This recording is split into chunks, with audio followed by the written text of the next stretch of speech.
नमस्ते। Fathers day की हार्दिक शुभकामनाएं। आज फादर्स डे भी है, योगा दिवस भी है और उसी के साथ साथ आज म्यूज़िक डे भी है और आज ही के दिन ग्रहण भी लगा हुआ है, पूर्णतः सूर्य ग्रहण है। लेकिन आज के दिन को हम इस तरह से ले सकते हैं कि जिस प्रकार से योगा करते रहने से हम कितने मजबूत बनते हैं, योगा का साथ अगर रहता है तो हम किस प्रकार से शारीरिक तौर पर ही नहीं मानसिक तौर पर भी हम स्ट्रांग होते हैं और काफ़ी हमारी इम्यूनिटी बढ़ती है। उसी प्रकार से हमारा पिता का साया भी उसी तरीके का होता है। पिता जो होता है वो एक गंभीर पर्वत की तरह हमेशा हमारे साथ होता है और जिस प्रकार से योगा करते रहने से और जिस प्रकार पिताजी के साथ से पिताजी के दिल में जो उनकी ज़मीन होती है उसके अंदर हम जिस प्रकार से जमे रहते हैं और उस मजबूत ज़मीन पर जमते हुए हम जिस प्रकार से हमारी ब्रांच, हमारी शाखाएं, हमारे इसमें फल फूल लगते हैं, वो हमारे पिताजी की लगातार की गई पसीने बहाकर की हुई हमारे लिए लगातार सेवाओं का ही नतीजा होता है। उसी प्रकार से योगा जो होता है,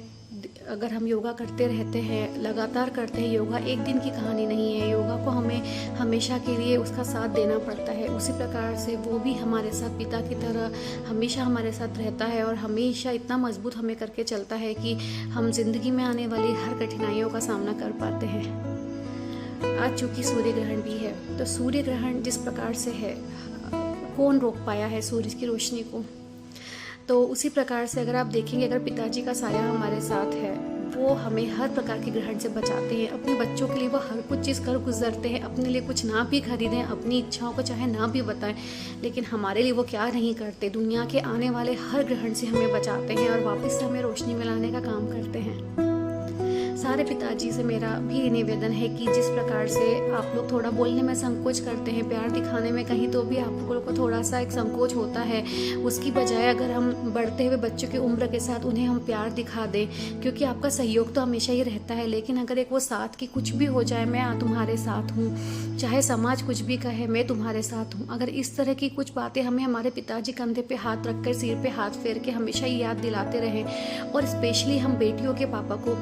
जो हमारी बेटियां हैं, हमारे उनके जो पापा हैं, अगर वो उन्हें इस तरह का एक सहारा ये देते रहे कि तुम मेरी जिम्मेदारी, तुम्हारी शादी के बाद भी हो और शादी के बाद भी तुम मेरी एक बहुत बड़ी जिम्मेदारी हो और मैं बेटा तुम्हारे हमेशा साथ हूँ हर तरीके से। और बहुत बड़ी बात होगी कि अगर वो आर्थिक दृष्टि से भी हम बेटियों के साथ रहते हैं, हमें मजबूत करते हैं और पापा ही होते हैं जो बेटियों को, बच्चों को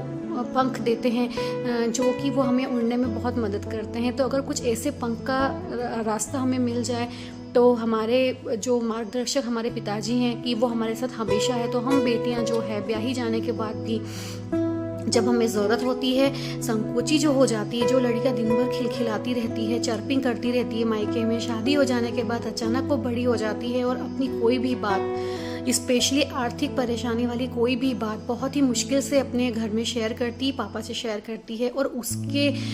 कई बार उसके चल के उनमें घुटन होने लगती है और कई बार कुछ बुरे निर्णय या कई बार बहुत अकेलापन, अवसाद की स्थिति तक आ जाती है। तो अगर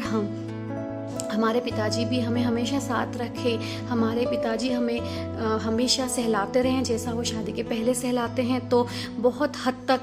हम लड़कियां और ज़्यादा मजबूत हो जाएंगी, क्योंकि माता पिता तो वो पिलर है जिनका सहयोग हमें हमेशा ही अपेक्षित रहता है। और हम बच्चों को भी ये चाहिए कि हमारे पिताजी कई बार इग्नोर रह जाते हैं, क्योंकि मम्मा को तो हम हर तरीके से दिन रात ये एहसास दिलाते रहते हैं कि वो हमारे लिए कितनी स्पेशल है, कितनी खास है, जब चाहे जब दौड़ दौड़ के उनको हक करते रहते हैं। लेकिन हमारे जो पापा होते हैं कई बार मिस हो जाते हैं और हम सोचते हैं पापा तो बहुत स्ट्रांग है, पापा को इतना दिखाने की ज़रूरत नहीं है, और हम उनके लिए कहीं बार संकोची भी होते हैं। बट हमारे फादर्स के बिल्कुल एक कोकोनट की तरह है, बाहर से सख्त दिखते हैं, क्योंकि दुनिया जहाँ में उन्हें बाहर निकल के एक्सपोजर लेते हुए काफ़ी मजबूत रहना पड़ता है, लेकिन अंदर से वो बहुत ही सॉफ्ट होते हैं। जब बेटियां की विदाई करते हैं, वो उस वक्त उनका जो आप चेहरा है पढ़ने लायक है, वो उस वक्त उतना ना भी रो पाए, लेकिन दिलों में वो पता नहीं कितनी बार रो चुके होते हैं। उनका बेटा जब उन्हें छोड़कर जाता है पहली बार नौकरी के लिए, पढ़ाई के लिए, बेटियां जब निकल जाती है घर से, तो माँ तो फिर भी रो के आंसू बहाकर अपना दुख हल्का कर लेती है। बट जो हमारे पापा होते हैं हमेशा मजबूत उदाहरण बनने के लिए कभी बहुत कम अपना दुख जाया करते हैं, दिखाते हैं और हमेशा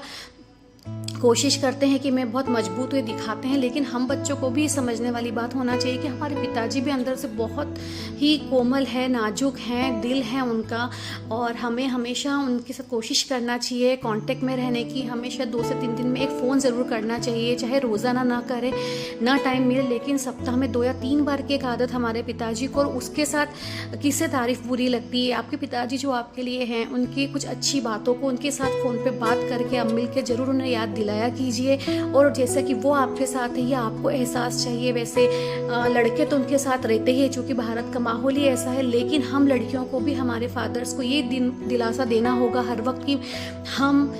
भैया नहीं है, छोटा भाई नहीं है तो क्या हुआ पापा, हम आपके साथ हैं। अब समय बदल चुका है, अगर हम बदलाव की बात करते हैं और अगर हम ये असमानता को हटा के समानता की बात करते हैं, तो वैसा करके हम लड़कियों पे भी जिम्मेदारी बढ़ जाती है। अभी तक हम अपने ससुराल वालों को लेकर अपनी जिम्मेदारी सोचते हैं, लेकिन अब समय आ गया है कि हम हमारे मायके वालों की भी जिम्मेदारी उठाएं, केवल अकेला भाई ही क्यों। वैसे ही जैसे कि हमारी जो बहनें हैं, उन्हें भी हम यही बात बताएं। तो कुछ साझेदारी करके हमारा ये पिता दिवस को हम सुचारू रूप से चलाते हैं। और आज चूँकि म्यूज़िक इंटरनेशनल डे भी है, तो मैं आज थोड़ा सा देशभक्ति का एक छोटा सा गाना गाते हुए अपनी बात को यहीं आरंभ से जो लिया है उसे अंत तक लेकर आना चाहूँगी। ए मेरे वतन के लोगों, जरा आँख में भर लो पानी, जो शहीद हुए हैं उनकी जरा याद करो कुर्बानी। जय हिंद, जय हिंद, जय हिंद की सेना, जो इस युद्ध के दौरान हमें छोड़कर चले गए हैं, शहीद हो गए, अमर हो गए। दिल से धन्यवाद देते हुए कोई शब्द नहीं है, क्या एहसान वो करके जाते हैं। और अभी भी जो लगातार बने हुए हैं हमारे सारे सैनिक भाई, हमारे सारी जो बहनें हैं जो लगातार हमारे देश की सुरक्षा के लिए प्रतिबद्ध है, उनको हम सबकी तरफ से नमस्ते करना चाहती हूँ, सलाम करना चाहती हूँ, सल्यूट करना चाहती हूँ। सो वंदे मातरम, जय हिंद। आपका दिन शुभ हो।